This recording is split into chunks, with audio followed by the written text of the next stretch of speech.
We start with one of the most highly anticipated races tonight, the one in District 5, where longtime incumbent Dan Burton faced a handful of challengers.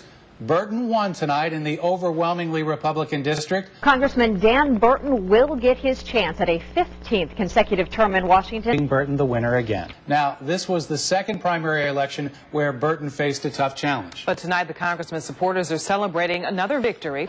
There was plenty of excitement. Yeah, there's a lot of clapping going on out here. Dan Burton made an appearance about 45 minutes ago, and they are celebrating. Republicans for Congressman Dan Burton's 5th district seat came down to a race between two candidates, Burton seeking a 15th term and former state representative Luke Messer. But as the night wore on, Burton's 2 to 3% lead widened. Just around 9:30, his primary contender, Luke Messer, did call to concede the race. Luke Messer just called to concede, everybody. The congressman had 6 other challengers, but Messer was his primary challenger. The two were only separated by a few thousand votes all night. Burton, who thanked his challengers, predicted a tight race, saying that there is voter backlash toward incumbents. Well, there's no question that there was a lot of anti-incumbent sentiment this year, and I think people had justification for being upset with Congress.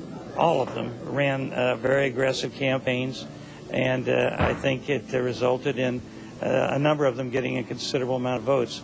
But what we tried to do in our campaign was make sure we kept it positive and talk about the issues that are facing America. I really believe we needed to talk about the issues, and I think that helped a lot. He did say he wanted to take back Congress when he goes back to Washington. That's one of his primary things. He says he does not like what President Obama is doing with the country, and he hopes that he'll be able to change that in the coming term. I want to thank everybody that voted for me and worked for me. Your supporters on to the election in the fall. I'll send it back to you in the studio.